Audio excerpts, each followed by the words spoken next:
So in for repair this week on Workshop Wednesday we have a John Deere 8430, we also have a Case 175, we have a Landquip sprayer, we have a Tumoba 2-row harvester, and we have a Volvo L60E which we are thinking of moving on. So just before we get started there, a quick shout out to the guys down in Cappoquin. It's a Cappoquin mock rodeo night and it's come in from Kaylem, who's a big fan of the channel. The best bull rider claims the Cappoquin Rodeo Cup for their club, so that promises to be a good night. And don't forget, next Sunday evening there, a little bit of a preview here in this video. Ireland's Fittest family will actually be hosting from Finnegan's Farm in the yard. All the events were going on and we had a great crack there doing it. So this Sunday, the 26th at 6:30, yeah, look, it's promised to be a good evening there. Sit down there and watch. All the events will be taking place from the yard. And I have to say we had a great bit of crack doing it. And I promise to be a hell of a good show. So stay tuned to that one. But first of all, we'll head over to Mick. Myself and Mick here are at our beloved Tumobas. Yeah, our spare one, our third harvester. It's our backup for our 2-row. But if you watched Workshop Wednesday 2 weeks ago, you'd see we borrowed this in a panic. Yeah, and now it's time for it to go back in. Now the difference between this 2-row and the other 2-row is the engine and where it's actually this situated. One is, what's it, transverse, is it crossways? The other one was north-south, longitudinal, and the other one's far easier. It was straight in front of it. This one is in, we're going for in there. I can't reach from here, but Carl's going to crawl in there. I'm Mick's apprentice today because I need to lie literally this way and try fit it. Yeah, and the problem is, you have to start the bolt before you tighten it, or the nut before you tighten it up all the way. On the top and the bottom ones are okay. Right? Let's see how we do. Let's see how we get on. We'll have a laugh anyway. Definitely. Well, you will. I don't know if I will.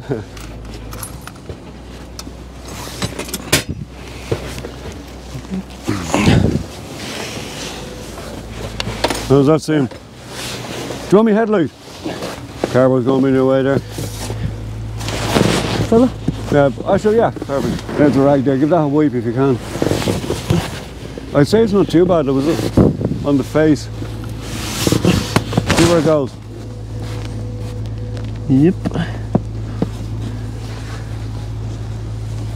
No, it's actually clean enough. Yeah. Feed that in, Carl. Top and then in square. Yeah. I don't think sometimes you can hook on it, but that's quite a short cam. So feed it in. Yeah. Do you want to start that top nut there? Or do you want to put a bottom one on just hold in place? I'd say put a bottom one on there. Not so bad.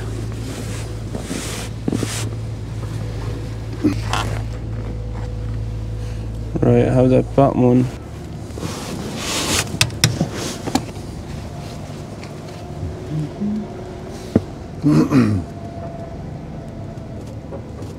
Right. Run it in so you have a couple of threads on top then. You with me?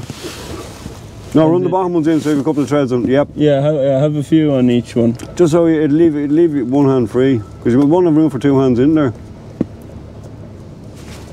Right. They're literally flush with the... Run the other nut? Yeah, both of them are flush with the both. So. You want tiny little fingers, don't you? Yeah.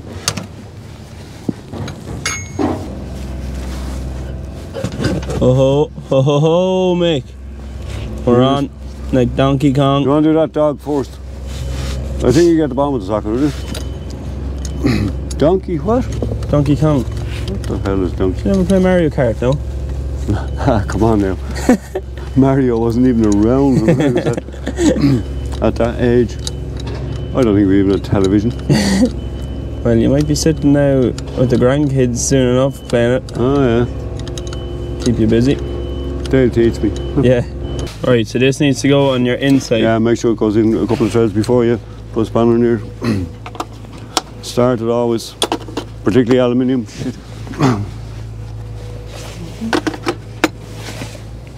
Lovely.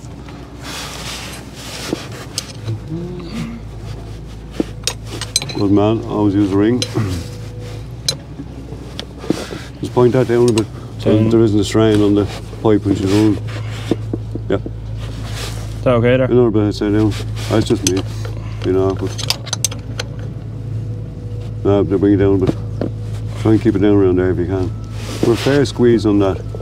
Right, I'll do. Cheers, don't cheers. Now, find it. Where's the pipe from? It's here. Right. Is that right? Give that a wipe. Then you're getting your hands dirty today, God. I know. You wouldn't have worked with the gloves in there and them nuts? No, definitely not. Need to go find a washing up liquid now. I haven't used it in a while. I have wipes down the Jeep. They're great. Now, that doesn't matter which way it goes. No. You have to screw that on probably. The O-ring tight on it.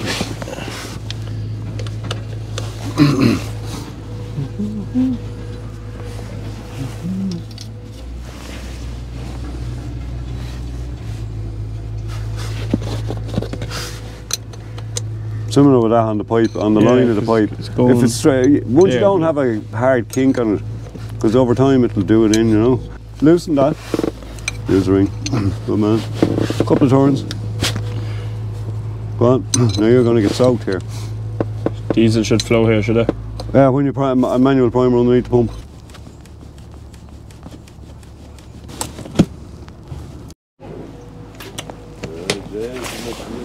That didn't sound.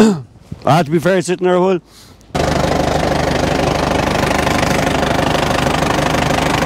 It worked for me that time. We throw this on, we get a cup of tea. Yeah.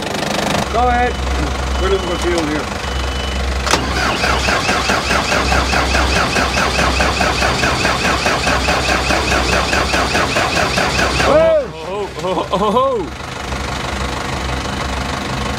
So I didn't video this part, but we primed from the lift pump out there, and then we primed here into the rail on the inline pump. Yeah. I cracked the injectors because it's very cold. I just don't want to flat the battery. We have fuel coming on 3. Go again, Mario.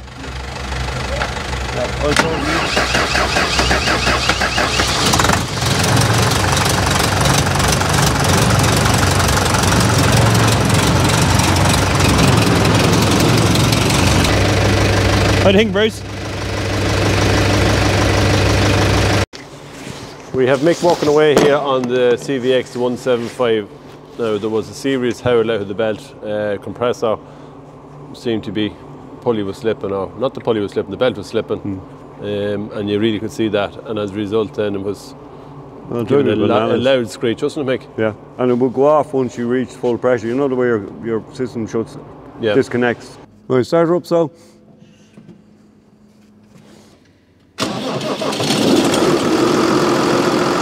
28 on.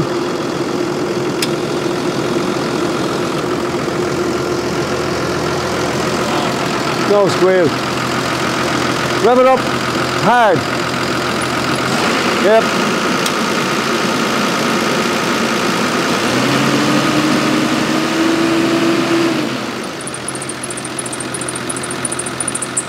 Turn the aircon up. Compressor. We did two of them. Oh yes. And when she gets to full pressure, that'll stop.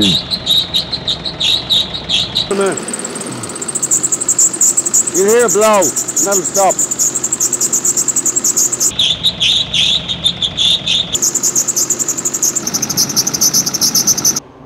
And like the aircon belt was the looser belt.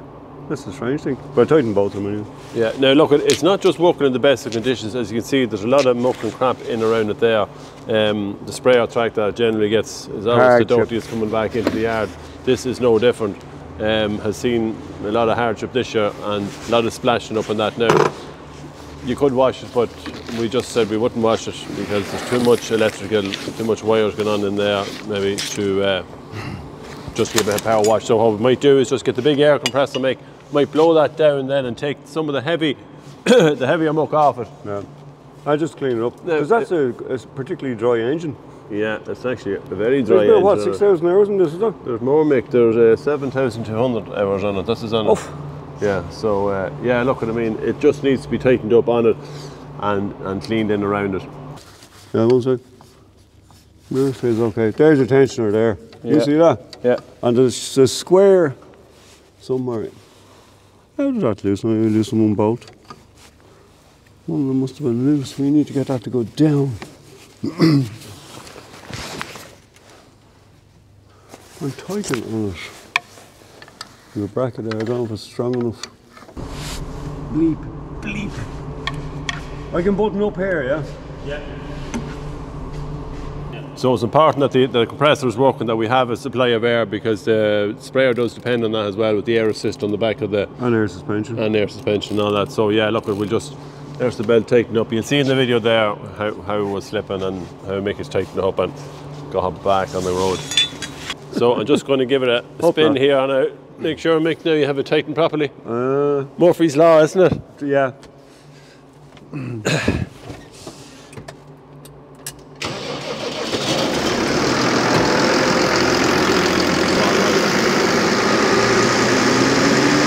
Slight trip here on the Landquip sprayer in at the back of it now. A little bit noticeable when it's in the shed. Probably not as noticeable when it's outside, but definitely here. Yeah, we can see a lot of oil coming. Now Mick has identified where the problem is, and it's connected to the steering valve, which is buried up in there. That block there. So what's the function of that, Mick? It controls the steering. All yours, Paul? Yeah. Taking control from the automatic or the manual, yeah. It's you can show them there, it's on the drawbar, there's a linkage on it, and it changes it to align it. So as the tractor moves, the steer moves, it follows the line. It follows the line, and that's what we call the tracking system is on it, so it does follow. Now, it is leaking, which means you had a look at it and you found... There's a pinhole in the manifold block, the valve block itself. Which would be very unusual, wouldn't it? I've never seen before. And you've seen a lot of things. Yeah. So yeah, definitely a little I suppose pinhole. And funny enough, I gave Carl a video over there, and that's at the top, but there's a hole going to for mounting or whatever, whenever that's done with it. There just could be a weak spot. I think it's gone up in a drilling. Yeah. It's in the drilling that would have kind of exposed itself, but it's very visible there. But initially, with the cold oil, no leak. When I brought it over to the shed and I used my contact cleaner, you know, my favourite stuff, and the airline. Big favourite. No, it is brilliant, Paul, because you can have the thing bone dry. Yeah. And just this little tiny pinhole starts to leak. Yeah. So as you can see, the rams are here on this is your steering rams for tracking, and then it's linked then to the drawbar on the front. It turns these, which eventually... Your part then alters the steering. And that turns the steering. It's a very simple system and it works very well. Yeah. But we just, as we say, we have that little bit of a leak on it that we just want to fix it up. And we've been yonks trying to find that. We thought it was the two spool or the two little. Yeah, and there was a time sometimes when it was losing. They just take moods, and now whether that's the cause of it. Could be the cause of it. Hopefully. Yeah. Hopefully now that'll be it. There's video there. I can throw the covers back on this, yeah. What? Mouse didn't make it. So I'm just up here in the cattle farm with Mick. Mick's doing a bit of feeding for the cattle, are you, Mick? No. Definitely not. No thanks. When we turn this around, we have our big A430 up on the low loader. That's not a good sign. No, 2.5, 3 weeks ago, John B was ploughing and it started steaming water out. We discovered the bottom of the rad had let go on between the bottom tank and the cores.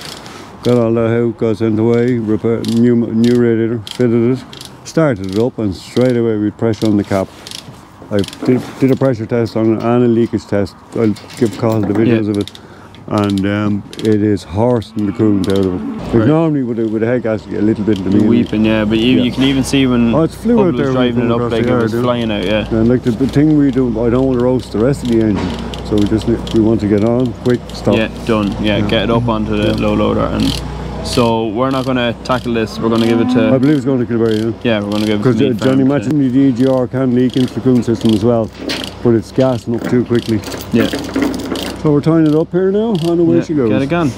Right, lovely. So we have our Volvo L60 here. It's not actually in the workshop for any particular reason, but we are just giving it a complete clean down because, yeah, it's probably come to that time in his life that we said we might just change it on. Now, a fantastic machine, the L60E, you have to say.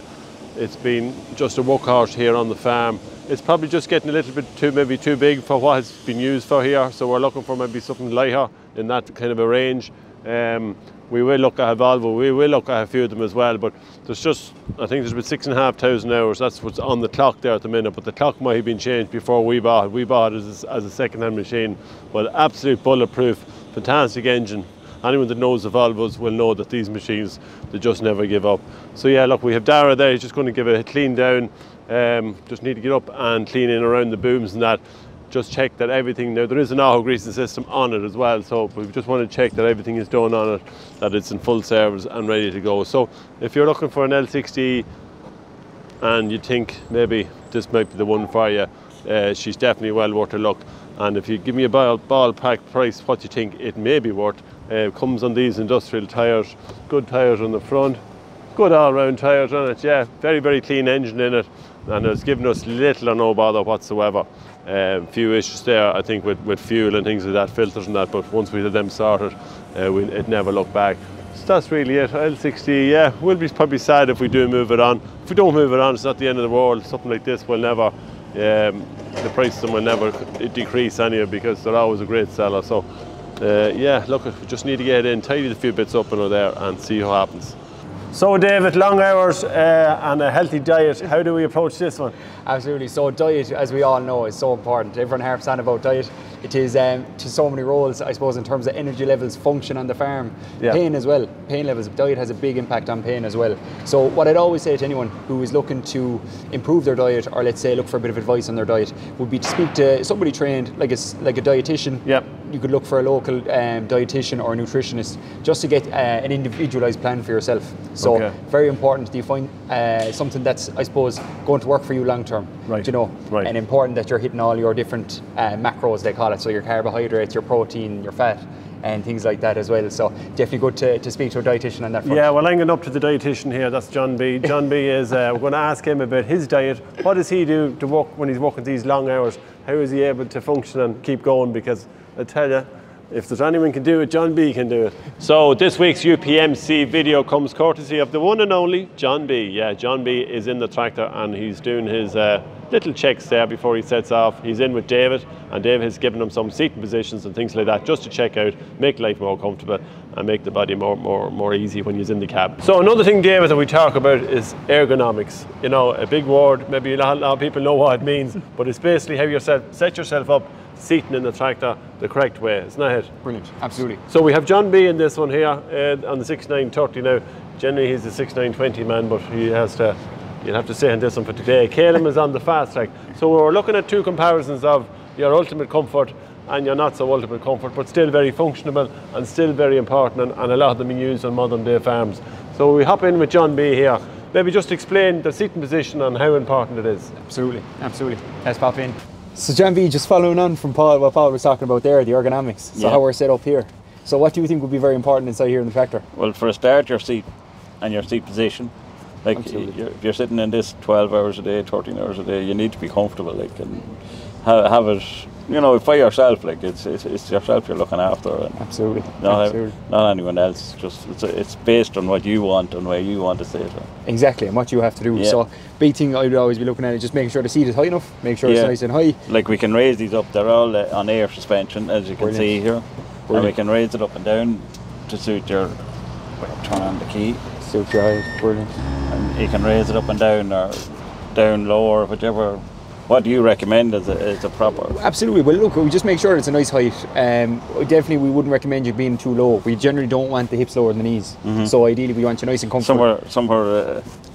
Absolutely. I'd say you're looking good there to me now. Yeah. So yeah, absolutely. Making sure the seat isn't back too far, so you're not putting too much strain on the lower back. Yeah. We want you up in a nice neutral position. Yeah. Well, when I'd be working out, say 80 stone, and you'd be always sitting like kind of around, and you'd be always looking behind you, because you have to look behind you at the machine. Absolutely. You can't just leave it there. You know what I mean? You have to be always, and then you're constantly changing and clutching gears, which using that right hand. Yeah, you're all the time using that, and your PTO is on and off. You know, that hand is working, and then you have a control box Okay. Which you have to work with this hand as well, so this hand is busy. That hand is getting the brunt of it. Yeah. So obviously it's just very important. I would always say to people, making sure that you have enough rotation, let's say, in the spine as well. So, like, you know, working on things like range of motion and mobility of the spine, making sure you're able to rotate both sides. Yeah. Make sure you're able to look over the shoulder for the stoning and bits like that. Yeah. And then as well with the shoulder, especially that right hand seems to be this right hand. Left hand just steers and uses your forward and reverse.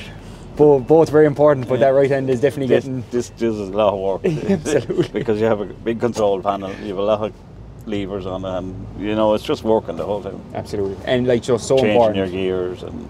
100%. Just making sure that you have the range of motion there in that right shoulder, just so you can do all those different movements that you can. Because, you know, I suppose very important as well, you're strong, you know. Making sure you're strong with those external rotation exercises we might have done earlier on with Paul. The modern tractor is much easier for gear end of it now. You have no change in gears, you can do it, but still your right hand is doing all the work. Brilliant. Yeah, absolutely. And it's just so important, that right hand to you. So just need to make sure that the shoulders and the spine is mobile, making sure that it's not stiffening up too much, because, you know, if it did, that's when we might run into issues, let's say, down the line with those repetitive overuse actions. Get out every year. Exactly. You need to get out and stretch. 100%. Yeah, and that's another thing we definitely talk about with farmers, is just trying to modify activities and just, like, you know, if you have a big task at hand, you know, you've 12-13 hours potentially on, that you're taking regular breaks, you're getting out, you're moving, so that you don't stiffen up and you don't feel too sore. And it's just very important you break it up and just give yourself a break as well. It is very important. Now, so Kaylem, geez, I think if I had the choice, I might come with yourself over John B. I wouldn't blame you now.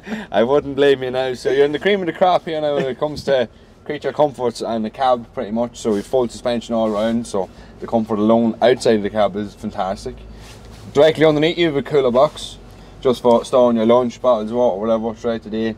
And after that, then there's not pretty much anything between this tractor that's similar. So the seat on this swivels round to nearly, I'm not saying 90 degrees, but you can sit at 70 odd degrees and you have a perfect view behind you. So that's one thing that I know, if you're doing a lot of field work, if you have a seat that doesn't swivel, your neck is going to be hurting by the end of the day. And it is one of the most important things in my eyes. After that, then we're looking pretty much at other features, like we've climate control. It's no longer up here, we're all on the screen, so everything is nearly solely focused down to this one armrest, so we can control everything from our air conditioning, radio, do all our phone calls, everything through the screen.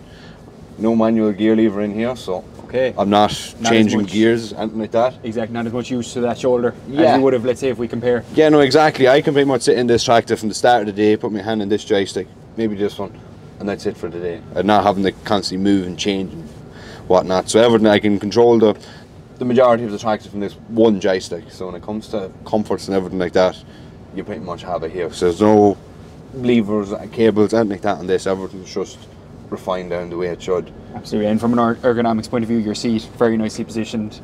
Yeah, again, so we have lumbar support in the back of the seat too. So it's completely adjustable, forward, back, up, down, proper air seat. Swivel is the main thing on it, of course, and after that, just what you want to have. You feel the difference anyway. You would is right. You would is right. I spent enough hours driving them tractors, and I still know whenever I get back into one of these, what you want. But that's it for this week's Workshop Wednesday. So that's it for this week's Workshop Wednesday. Don't forget to like and subscribe to the videos. We will be, probably next week's video will be coming courtesy of JCB, because we're doing a complete service on our 4220 Icon, so stay tuned to that one. That promises to be a good one. So from memory here at Finnegan's Farm, we'll talk to you all next Wednesday.